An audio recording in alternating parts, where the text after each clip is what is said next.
It's the deadliest pro wrestling event of the calendar year. It's Cage of Death 15, presented by Combat Zone Wrestling. Live on CZW IPPV.com on Saturday, December the 14th at 7:30 p.m. from the Flyer Skate Zone in Voorhees, New Jersey. Inside this year's deadly structure will be Drew Blood alongside the Bulldozer Matt Tremont, Rory Mondo, and Ron Mathis taking on the Nation of Intoxication. For tickets and complete details, visit czwrestling.com. Combat Zone Wrestling. It's like nothing else. I think this is fake. You can't say that. I can say that. Wrestling's not fake! It's still real to me, damn it! The unscripted, uncensored, loose cannon of commentary! This ain't WCW! This ain't Monday Night Raw! This ain't SmackDown! This ain't even WWE! Do I have everybody's attention now? The recognized symbol of excellence in sports entertainment. You're listening to Marks on Commentary. Hey everyone, welcome to Marks on Commentary. I'm Catherine. I'm Jason. And tonight we have a very special guest. As you guys all should probably know by this point, Cage of Death for Combat Zone Wrestling is this Saturday, December 14th at 7:30. And tonight we are joined by DJ Hyde. How's it going, guys? Great. Excellent. So for people that don't know, what exactly is Cage of Death and what should people expect from the guys going in? Well, the Cage of Death match is the most unique structure in our business. It's an ultra-violent entity that is constructed every single year and changed depending on what's going on in the storyline that leads into that particular matchup. That match itself is something that's like nothing else. And if you are into hardcore wrestling, this is your Christmas. This is the greatest match you will ever see all year long, with the craziest big bumps and death match stuff that you can find. As far as the show goes, the show is looked at as the biggest show in independent wrestling today. It is a combination of many different styles and many different things that all culminate with that Cage of Death match. Excellent. Could you talk about maybe like what the origin of the Cage of Death is? Who came up with it? The background behind it? The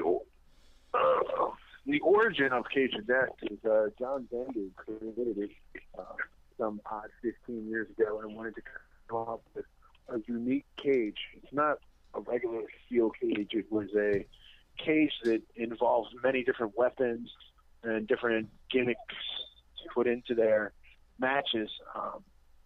It all culminated with a storyline that led into that, I should say. I apologize for your car horns beeping. I am doing many, many different things. But it culminated in that, in the end of the year spectacular, and that's what John was trying to do. Since that time, this is the 15th annual Cage of Death. There have been many superstars and surprises and big things that have happened inside that, and it is usually the end of the biggest feud or story in Combat Zone. Nice. It's pretty awesome. So, this Saturday you're going to be wrestling as well. You're going to be teaming up with the Front, which is Sozio, and you're going to be teaming with Sozio and Biff Busick, one of my favorites. And you're going to be in an intergender match. Can you kind of talk about that match and what's kind of led you to this point? Well, originally in CZW, I don't know if you guys know a guy named Sami Callihan or not. Sure do. He's kind of better known as... Here.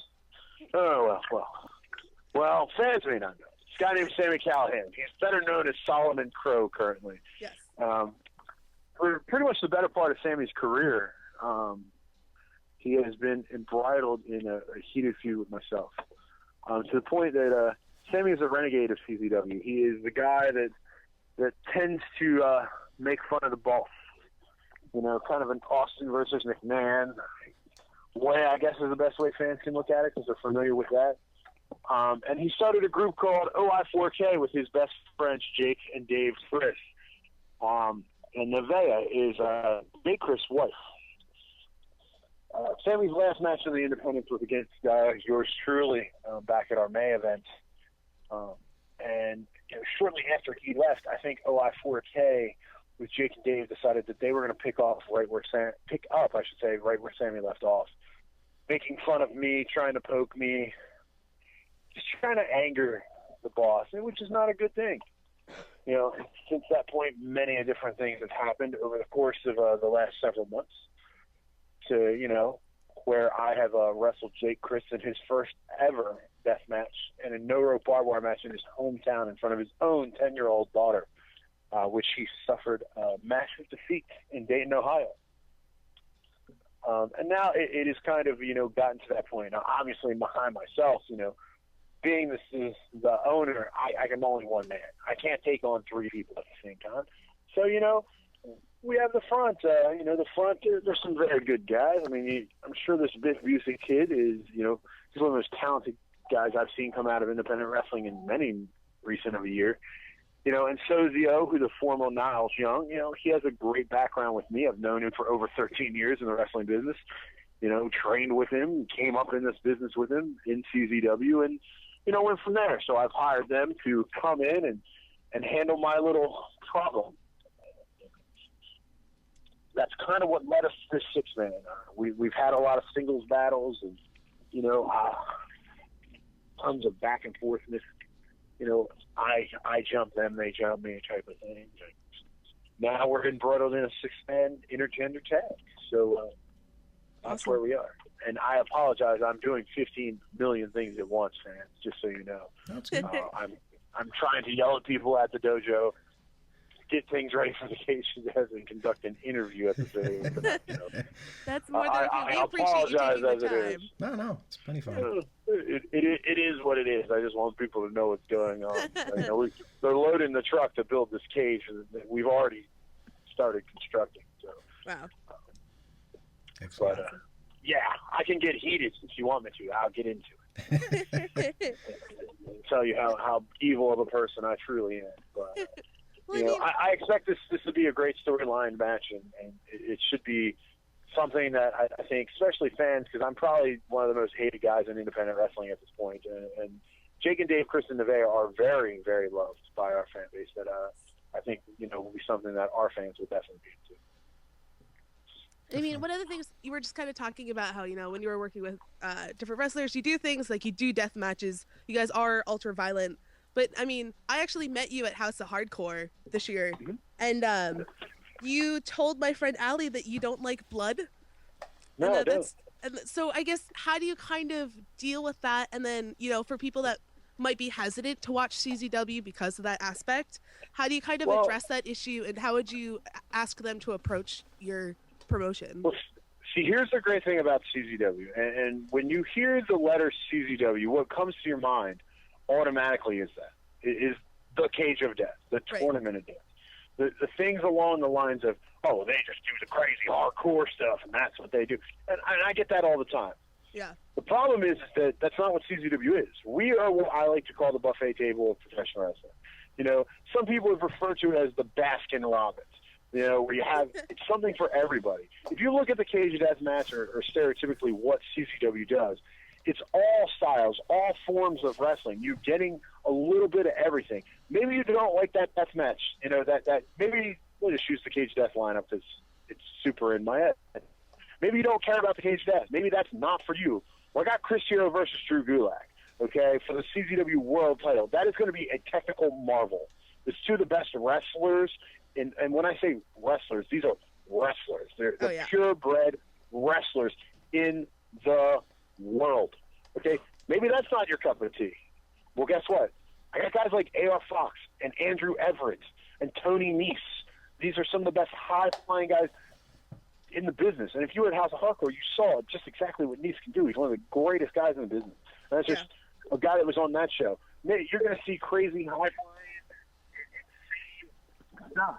And that's just another aspect. Maybe that's not for you. Maybe you're like, well, I got Greg Excellence versus Freight Train. $5 wrestling, Freight. So you're laughing already because you already know the man. But fans This match is going to be the most entertaining thing you've ever seen. If you don't know who Greg Excellent is, he's the most underrated guy in the wrestling business, okay? Go back, watch his matches with Colt Cabana. Yeah. Christ sakes, Greg's 60-year-old mother makes out in the middle of the match with Colt Cabana, all right? It's amazing. Or maybe you like hard-hitting. Well, you know, there's this guy, you know, that named Davey Richards who's going to be leaving us to go to, you know, a different stage, I should say. You know, and his last Northeast appearance before that happens is in a CZW ring. And who's he wrestling? The Dirty Daddy, Chris Dickinson. Two crazy dudes who beat the crap out of each other. Maybe that's for you. Or better yet, maybe you like hot girls. Well, let's see. I have the beautiful and wonderful Kimberly taking on Christina Von Erich, two of the Independent's top women. You know, I don't know. I think there's a little bit of something for everybody there. And, I mean, that's just the tip of the iceberg. There's so many other matchups and things that we have going on. You know, that's how CZW is. And the problem with fans is when they think about, well, they just do that hardcore. They don't see that thing. They don't see that guy that, I don't know, maybe this guy named Dean Ambrose, you know, guy named Antonio Cesaro, heck, even CM Punk and Daniel Bryan. Yeah, wonder where they were. You know, they were in CZW. You know, Dean Ambrose was he's a homegrown guy. Made his name here. You know, this guy named Sami Callihan, you know, who's Solomon Crow now, made his name here. Samurai Del Sol, you know, I can't pronounce his name in WWE for some reason, but Koloskill. Oh God, I'm gonna mess it up. But we'll just call him Samurai for now. You know, maybe those guys, maybe they got their chance here. You know, and when they start popping up at all the other large independent shows, you know, such as Dragon Gate USA or Ring of Honor or you know, at PWG, all those guys all come from us. You know, and that's why we're revered as one of the top independents out there, because they don't start using those guys. You know, the number one indie guy currently, and I mean super indie guy, I'm not talking about name guys like Tommy Dreamer, is Adam Cole. Bottom line, PWG champion, ROH world champion. Where was he trained? CZW. Former CZW Best of the Best winner. CZW junior heavyweight champion. Maybe there's something to that kid. Maybe there's something to CZW. You know, it's one of those things that just really, the fans, they don't see everything else. They just kind of blindly hear that. And the way I look at it, I explain this another way. It's where when you're a little kid and, you know, your mom puts broccoli on your plate and you go, broccoli's terrible, but you never tried it. You've never seen it. You know, and then when you try broccoli for the first time, you're like, wow, this ain't that bad, you know. And that's probably not a good example because a lot of people don't like broccoli. But I'll tell you from experience, I was a very anti-broccoli guy, and I know I love broccoli now. I eat it all the time, you know. But that's just how it is. You've heard from word of mouth that this is bad for whatever reason because they do this. That's not all we do. You know, it's kind of like every guy can be a prick. You know, no matter, Prince Charming is not Prince Charming 24/7. Every beautiful hot girl is not always beautiful and hot. There is a time where they look bad, you know, and that does happen. But that's also how CZW is.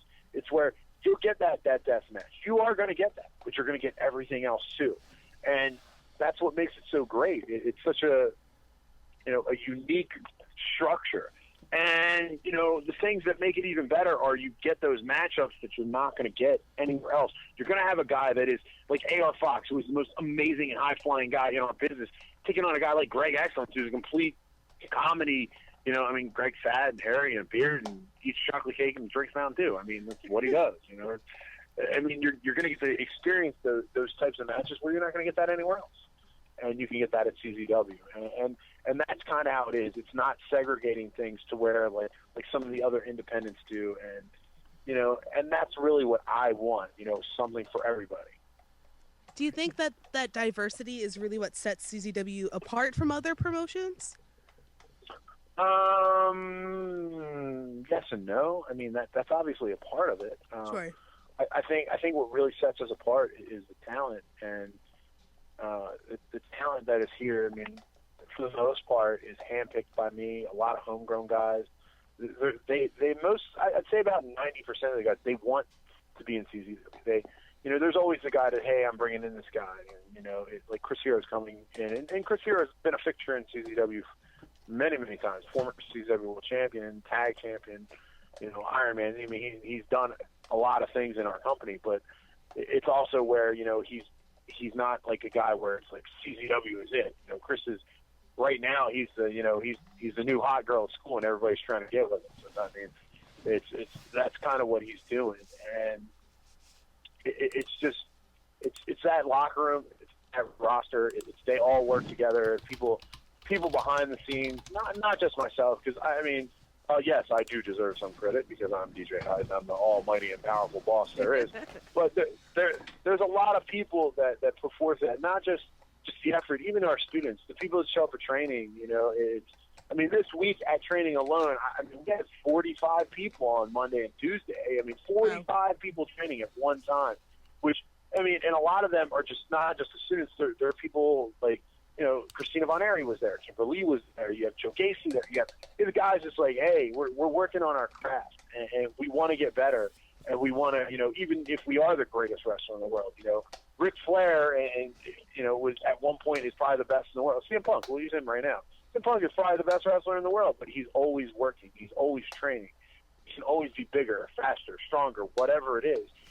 Smarter. Oh, I didn't know this, or oh, I never looked at this way. And I think that's one of the main things that set us apart. Excellent.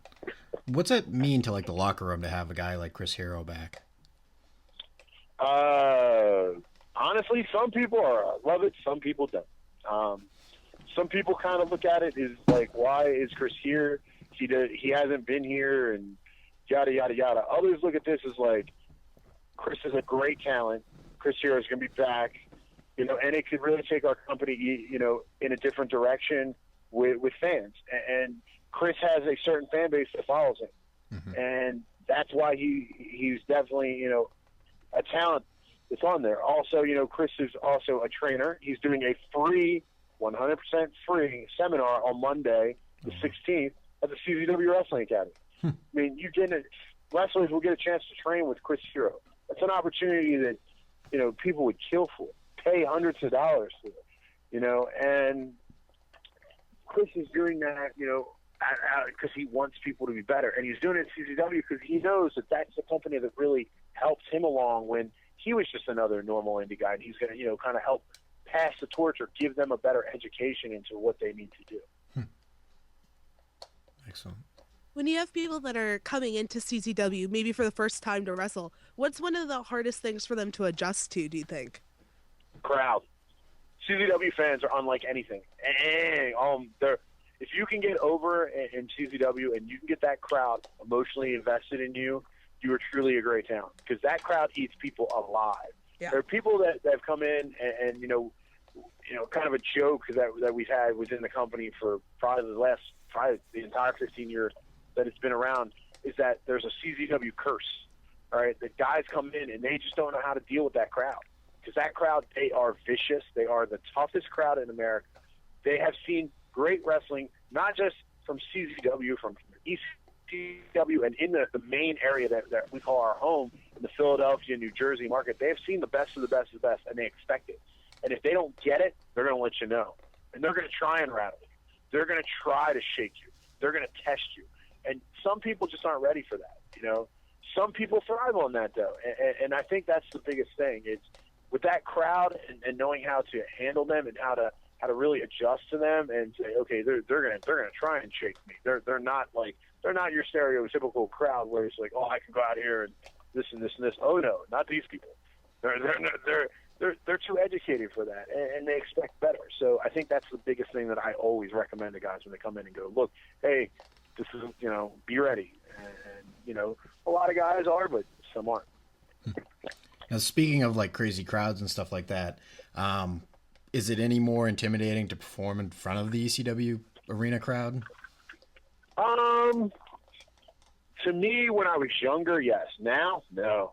Now I enjoy that more. Now I want that. When I first broke in, about 14 years ago, or even when I debuted in CZW, 12 years ago, it literally was, you're sitting there going, man, it's the arena crowd.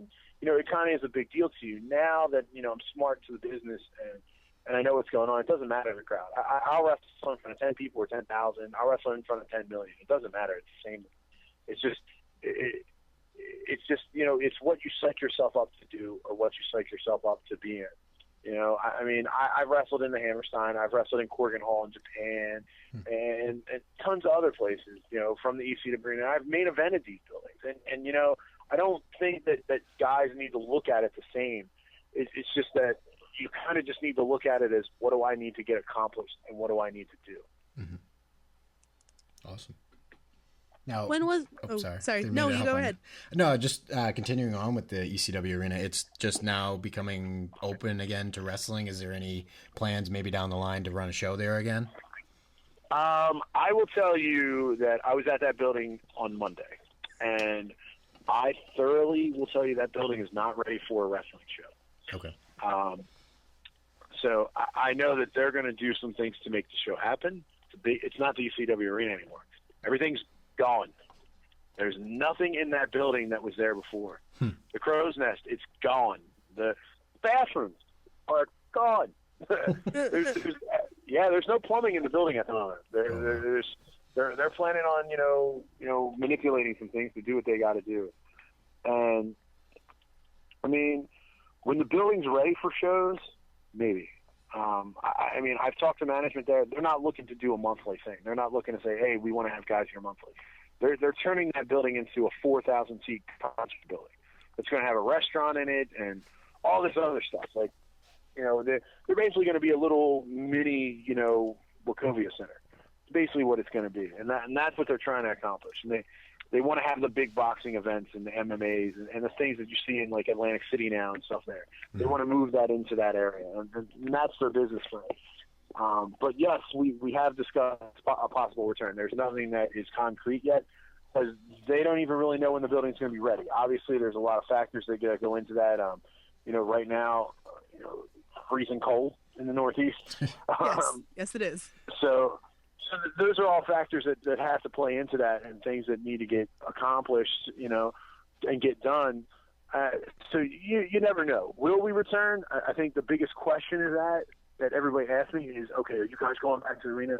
I can't answer that, and because there's no way that I'm going to run in a building that is uncomfortable for my fans. Yeah. And some fans be like, we don't care, it's the arena. It's not.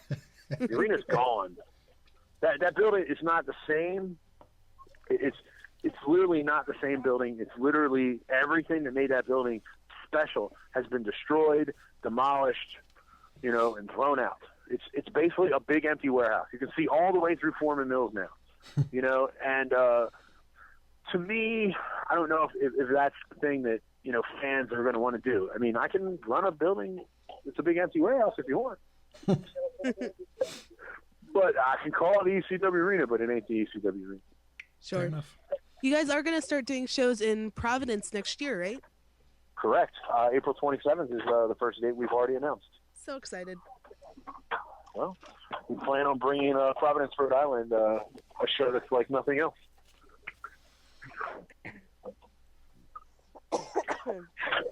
Sorry about all the noise. Sorry. Sorry, I'm suffering from zombie plague again. So I guess when you're looking to book matches and then put them together for a show, what are the things that you look for, and what do you try to keep in mind to make a match interesting in a matchup? Well, I mean, for the first matchup or for a long-term program? For long-term. Well, long-term is, I come up with a story that's in my head that I think, fits what we're trying to do with that particular character. Sure. And then go from there. It's basically like, I want to take a trip to someplace, and I start with point A and go to point B and then C and D, and I know where I start at my destination, and then I fill in the things from there. Nice.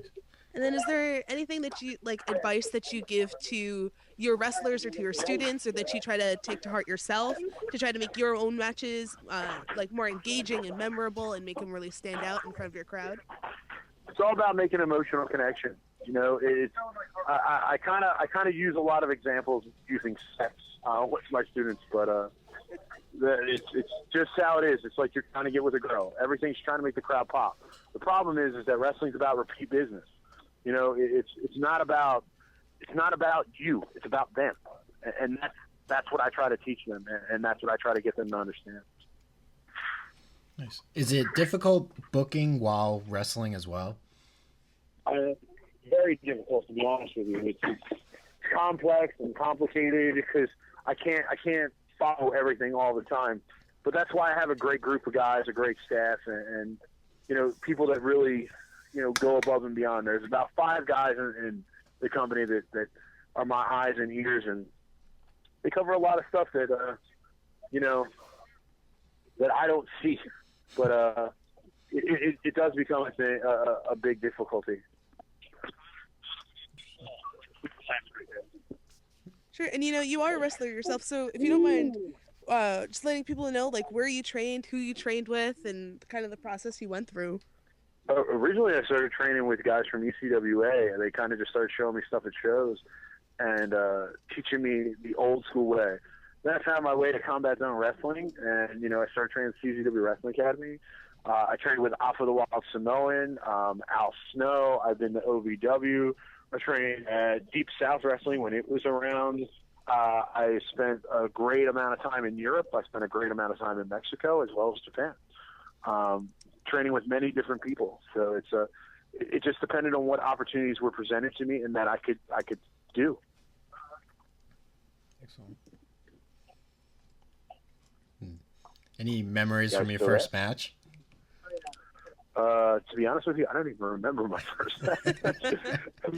all I remember is I kind of walked in and they were like, "Oh, he's a big guy. We're going to use him." And I worked a guy named Killer Kowalski Jr., who was this dude who was like 6'10", skinny as could be. I wore Under Armour. I don't even remember what we did in the match. I just remember I wore like an Under Armour out. Like I just had my gym bag.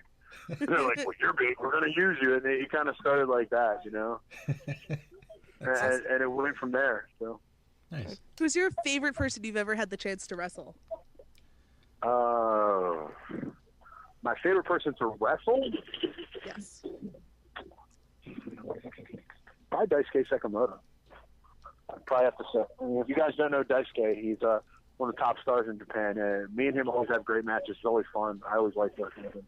And here in the States, you know, Sami Callihan and me have had a long history. I always enjoyed those matches. You know, we've done some innovative things throughout the world. I mean, we've had matches in Japan and Europe and a ton of other places. So those are two just off the top of my head. I like working with Al Snow a lot. I always love wrestling Al because he always entertains me. Let's see. Earliest memory of wrestling? Well, probably the biggest wrestling memory in my lifetime. I was 6 years old. Get that box out of there. It's heavy. I was 6 years old. My dad took me to the Spectrum in Philadelphia. Nice. Yeah, just put that in there too. And we went to see Hulk Hogan take on Greg the Hammer Valentine.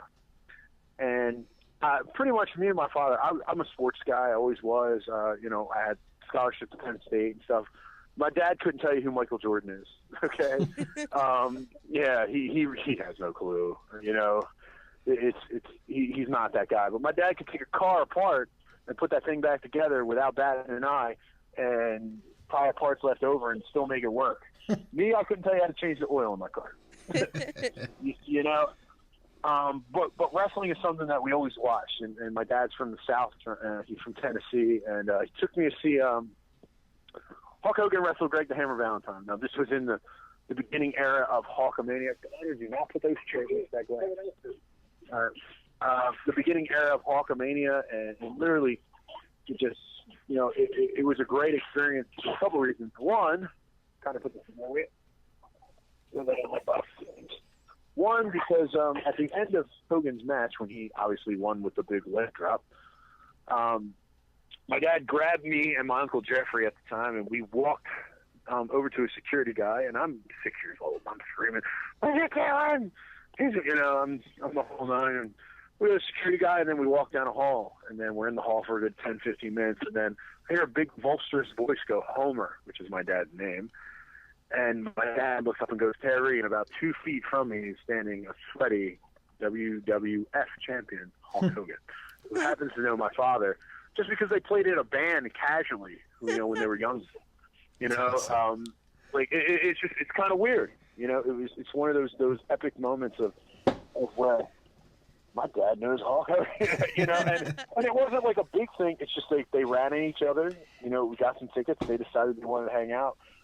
We went to a diner, and let me tell you, I'm the biggest Hulk maniac you've ever seen, and I was even before then. And that was probably my earliest memory. And from then, it was, you know, I've slept out for wrestling tickets. I've camped. You know, I mean, I was the first guy in line in ECW shows, and you know, I slept out for WrestleMania. You know, to get the good seats.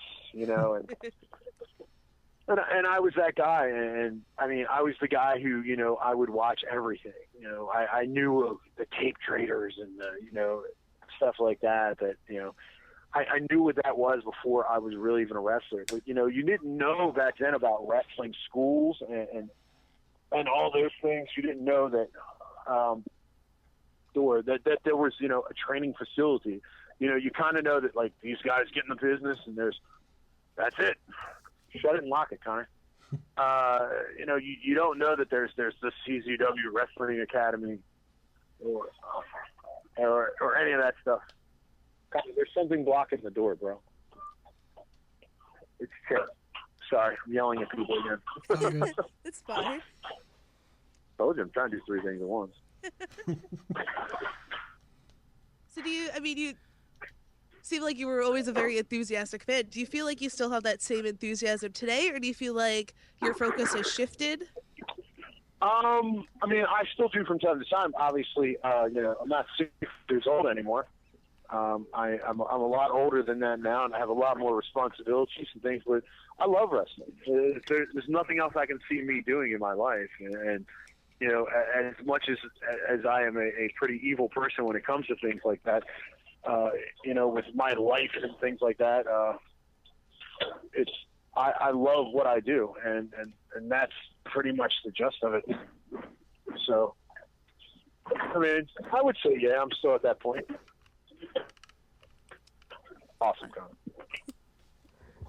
So one of our favorite questions to ask people is, what is your favorite road story? Because we've gotten a lot of interesting answers to this question. I'd like to know if you have any good ones. Pardon me? I didn't hear everything you said. What's your favorite road story? Oh, God. Like I said, we've got a lot of interesting answers, so I'd like to know what yours is. Road story. My favorite one I like to tell, or one that I should tell on a show like that? Whatever you feel comfortable telling. We don't really have limits here. One of my favorite road stories is I tell this to teach people stuff all the time, so I enjoy telling the story. So it's because it entertains me, and I usually tell it in front of Adam Cole. So, you know, veterans in our business, when we travel with our students and our younger guys, we try to teach them lessons on the road. And one time I was on the road, and I was with Al Snow, and Adam Cole was with us. And Adam at the time was one of my younger guys, and he's one of my students, and he was a guy I was training. So what happened is Adam used to like to sleep on the road. Well, when you're up in the front seat of a car and you're on the road and wrestling, you don't fall asleep. That's like a big no-no, okay? It's not the first time we've heard that. It's a popular theme. Yeah. So there was a dude. So we're driving. I think we're like, I don't even know where we were. We might have been on 70. Because I knew we were in like Pittsburgh area. So we're probably on like 70 or 71 or something like that. And so we're driving, and Adam's asleep. And basically Al goes, "This son of a bitch," and, you know, blah, blah, blah, blah, blah. You know, and it was late. It was probably like 3 a.m, you know. And there was a dude who, like, we drive up, and there's a guy who's working his car. Like, it's one of those, like, his car probably broke down, and, like, he's trying to check, you know, under the car to see if, you know, oil's leaking or something. I had no clue. So he goes, keep this quiet, like gives me that like look, and I'm like, this is a guy that like is my mentor. Like Al Snow is my mentor. Like this is the guy who, like I'm not gonna cross Al or like Les Thatcher or any of those guys that are like really broken me into the business. And I'm like, okay. He's like, slam on the brakes as hard as you can. So I slam on the brakes, and Al makes a whole bunch of like crazy noises. He's like, oh my god, and that guy's like laying on the ground next to his car. He's trying to look at something, but he's not really moving. He's like, you just hit that guy, and he's like screaming, and I'm just what?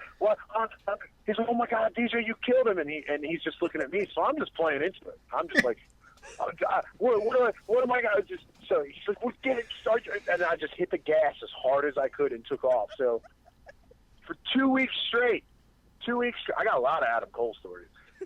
But like for 2 weeks straight, we made Adam Cole think that I killed the guy. That I hit a guy and left. He won't even sleep on planes now. Like it's so weird. He's just up. Like he's like, yeah, what want to talk about something? Like he'll never fall asleep again. Never. It's awesome. Another great Adam Cole story, and I tell this one all the time too because it just entertains me to death. So I used to wrestle for MCW in Maryland, and Adam. And like I'll tell you guys, fans, right now, Adam Cole is the best wrestler. Like he is the man right now. He is so good. This kid I cannot say a bad thing about him. He is exactly what you should be in this business.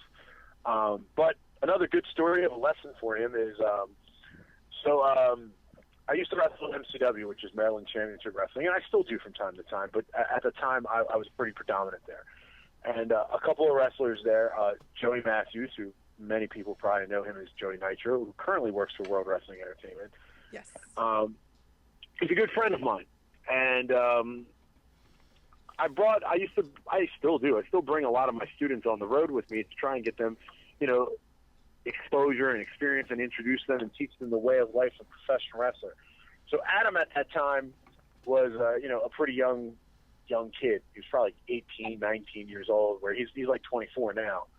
And he was fresh out of high school, and this is probably like he's been training a little while, but he hasn't really been a whole lot of places. He was basically living at my house, So I bring him down there, and then Joey goes to me, is this your young boy? I'm like, yeah. He goes, I see. Now, Adam Cole is a very attractive man. No homo.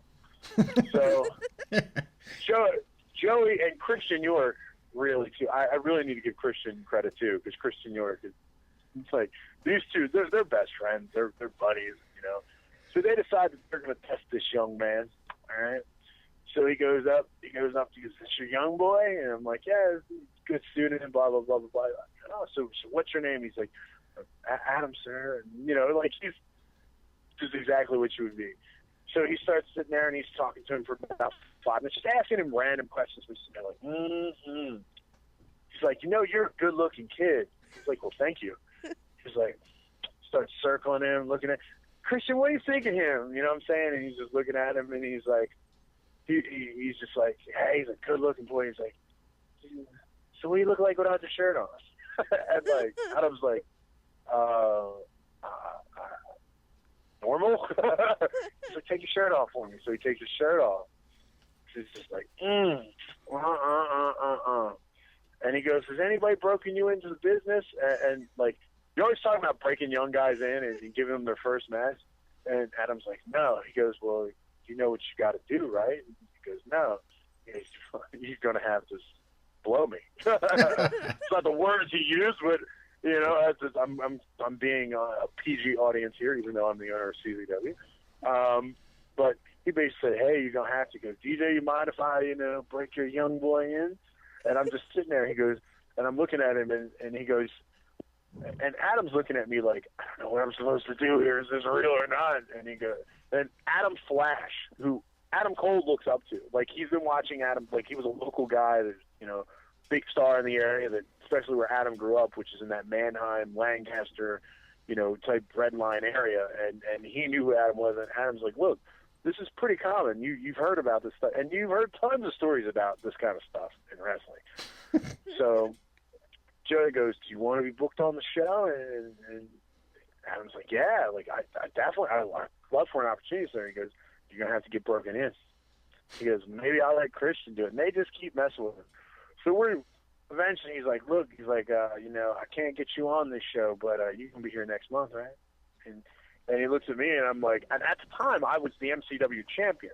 Like I was their world champion, and he just looks at me, and I'm like, I'm not jobbing tonight, but I'll be here. I'll book. So, you know, it's your choice. He's like, yeah, I'll be down. He's like, you're going to be booked next month, but you're going to get broken in before the show. So, whole month goes by. You should see this car ride. Adam Cole's going, do I really got to blow Joey Matthews to get a spot?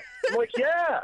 I'm like, you didn't know that? And he's like, well, who did you do it? I was like, Flash. He's like, are you serious? I was like, how do you think I got booked in MCW? You know, like you think I just met, like, I walked in one day and they're like, man, DJ Hyde's a superstar. We're going to put their belt on. Like, I'm just met the whole time. Great road story. So you just seen him the whole car ride home, and the best part of the road part of that, the whole car ride home, he's calling his girlfriend and his mom and apologizing to them for what he has to do. Okay? This conversation that you're hearing is epic. Okay? It's an epic. Mom, like, he's talking to his mom. I've met his mom. Like I know her. Like, you know, at this point, he was already staying at my house, like, every weekend. You know, he has a room in my house that literally, like, he could probably move in tomorrow to this day, and it would feel normal to him. And literally, it's one of those things that's like, you just picture this in your head. It's Adam Cole, and Adam Cole at his present day he is the man. All right, I'm telling you, he is the best. Yes. All right, he's one of the top guys, you know, out there on the independents. And he's calling his mom, going, "Mom, I have to do this. I'm gonna have to go." And I mean, he has a beautiful girlfriend and like everything, like, you know, at the time, and they're still together, sort of. I guess I don't know. I don't get to talk to him as much as I used to because his schedule is busier than mine. But literally, this guy's like sitting there thinking. So we come back the next show, man. We're on the way down. So I'm sitting there, and I live in Delaware, and he met me at my house, and we're driving, and he's sitting there like hyping himself up for what he's got to do, man. It's like, oh well. He walked down there. Joey messed with him. Said, "So you ready for this tonight?" He's like, "Yeah." And I don't remember who he wrestled. I think it was like Steve Diaz or something. He's like, "Well, I got you booked." He goes, but you don't have to do that. He goes, "We're not going to really break you in." And he just looks at me and goes, "What is it breaking in?" He goes, "Well, I might let Christian break you in from behind." And then Adam's like, so we go for another hour, and before the show starts, and that's when they come and tell him, "Hey, you're wrestling Steve Diaz." He goes, "But this isn't what we do." You just seen him. He looked as deflated as ever. And I will never, ever in my life forget him talking to his mom on the phone. I have to blow Joey Matthews. And his mom's like, "What do you mean? You're not that." And he's the sweetest. Like, the kid doesn't like have a negative bone in his body. Like, he would give the shirt off his back to anybody. It's like, you know, he can't say anything bad about anybody. That's how bad he wanted it. You know, and that's why he's the best guy in the business. But it's like, you're sitting there thinking to yourself, like, man, that phone call. I mean, those are some of my favorite stories. And, you know, I mean, he's one of my favorite guys in the world. You know, I mean, there's other ones. There's, you know, David Starr's my new young boy, just like Adam Cole. They're very similar. You know, he's had some sunny days. I don't know if we should get into that conversation. But what? I love Tammy. But when she comes up to me and says, "Hey, I want to do your young boy," and I'm just like, "You just met him 10 minutes ago." She goes, "Yeah, he's getting the ass tonight." I'm just like, "Oh, awesome." He goes to me, "What should I do?" I'm like, well, who's your hero? He's like, "Shawn Michaels." I'm like, "You can be where Shawn Michaels was." That's awesome. You know, I was like, you know, you can walk. You can literally be in the same spot HBK was. And he had sunny days for a little while, you know, and I love Tammy, but oh well, I didn't know what to tell her, you know. But those are my road stories, you know. You should some of I've had a lot crazier that I don't really want to get into, but like that's like stuff that like had entertained me. That is exactly why we ask that question. Hey man, what guy out there wouldn't want to have sunny days? There's not very many. So, man, but those are like just like some of those little stories like that, like Adam Cole thinking like he was gonna blow Joey Matthews, and Joey Matthews and him are good friends. Like now, like Joey liked him. Joey's like, yeah, it's like I told Joey, hey, this is the kid who's the first guy at training and the last to leave. This is the kid who's, what do I got to do? I study this tape. He's watching that tape, and he'll come back and say, yeah, I saw this. Like, he's that guy. He still is to this day. You know, he loves this business more than anything. So Joey wanted to test it. And that's what it is. Our business isn't for everybody, but that's why those stories are so great. That's why there's so many rose stories and so many guys getting with this girl or these crazy, like, we went and did this. There's all that stuff because it's how it is. You know? That's awesome. You know, I guess as we're starting to kind of wrap things up, I guess going back to CZW, the question would be, you know, for someone who hasn't watched CZW, maybe wants to get started, where do they begin? Do they begin with Cage of Death, or is there something else you would recommend? You know, a certain match or a certain pay-per-view? I think that Cage of Death is a good start. Realistically, because it's the biggest thing that we do, and it's one of the biggest things in independent wrestling. You know, you're going to see the vision of what CZW is. You're going to see it all, and you're going to see some of the best guys in our business doing it. And it's literally a great place to start. I mean, you can come there live, Flyer Skate Zone, Voorhees, New Jersey, 601 Laurel Oak Road. We're having a Q&A this weekend. Doors will open at 3:30. You can get your tickets at the door. We're going to have plenty of seating because the building's enormous. You know, and you can ask all your favorite CZW or independent stars, you know, any questions you want.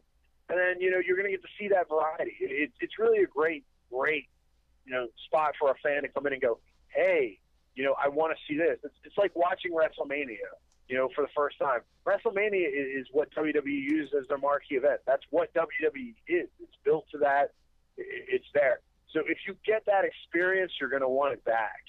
And that's where I think this show, you know, is a great show for that. I mean, and even if you can't be there live, you can check it out on iPPV for only, you know, $14.99. I mean, it's not breaking the bank. It's cheaper than spending $80 for WWE. You know, it's for $14.99 you can watch it and you can stop it and watch it, replay it, and do everything. You know, and you can watch it live. You know, at CZWIPPV.com. Or if you want to catch up on some stuff, there's lots of other shows I would greatly recommend. I mean, we've had a string of amazing shows. And then you can see that, oh, this is what it is, you know?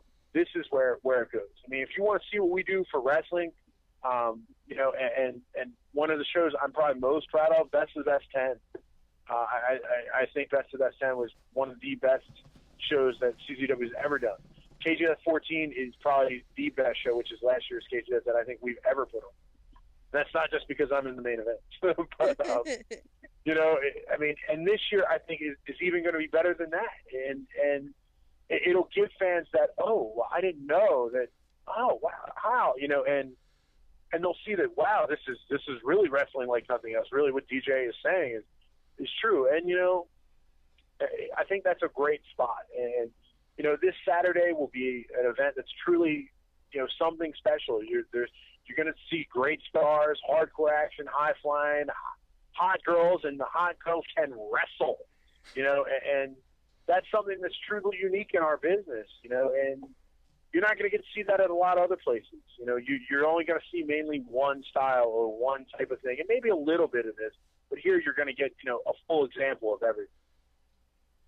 Awesome. And for social media, websites, where can people reach you and where can people reach Combat Zone?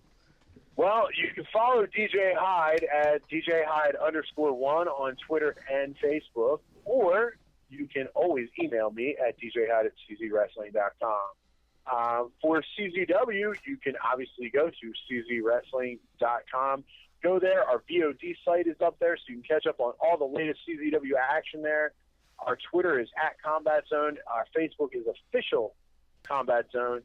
You know, we have Instagram and a whole bunch of other social media. I see, terrible today with words. Social media things that are out there. Instagrams, Twitlogs, all stuff that I can't even really remember that I know we have. I mean, seriously, we have a lot of stuff. It's why I have so many people that work for me. I can't keep up with it all. I got my own stuff too. But you can check all that out. Or, you know, you can go to our vendors. You go to CZWIPPV.com, get all the iPay-per-views, live, VODs. You go to rfvideo.com, highspots.com, SmartMark Video. Pick up all the CZW action, or if there's something old. And then you have randomthings.co. Yes, it's .co. They handle all the CZW merchandise, everything from just not only just CZW, but the wrestlers to the Digi Dirty site. There's so much new stuff that's going to be going up there after this weekend. So maybe you can't make it to the show and you want to get that Cage of Death shirt, or you want to get that CZW track jacket, or whatever it is. There's lots of things up there now. A lot of specials too. I think they've got 20% going on right now. So you can get that, and that doesn't matter what country you're in. Doesn't matter anything. We ship everywhere. We do everything. Past that, just support indie wrestling. Come on out. Hey, if you truly love, this art form that we do, just whether it's CZW or something else, feel free to support us and what we do, and hopefully we'll have a good time. Awesome. And then for all of our listeners, is there anything else that you'd like to throw out there before we end? I pretty much hate all of it. I'm an evil guy. I really am. Most people hate me. And I enjoy the fact that you guys hate me. But no, other than that, guys, any listeners out there, support these guys. They're great people. They put on a great show, and hopefully you'll get to see not just DJ Hyde, but CZW and CZW stars on this program a lot more. Thank you so much. We've been Marks of Commentary. I'm Catherine. I'm Jason.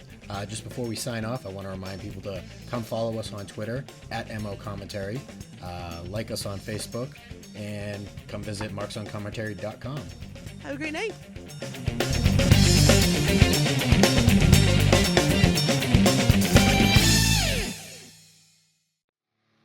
It's the night stars are made. It's Cage of Death 15, coming to you live from the Flyer Skate Zone in Voorhees, New Jersey, on Saturday, December the 14th at 7:30 p.m. Coming to you live on CZW iPPV.com. Making his return to the combat zone, he is the savior of CZW. It's Chris Hero, coming to challenge for the CZW World Heavyweight Championship against Drew Gulak. For tickets and complete information, please visit czwrestling.com. Combat Zone Wrestling. It's like nothing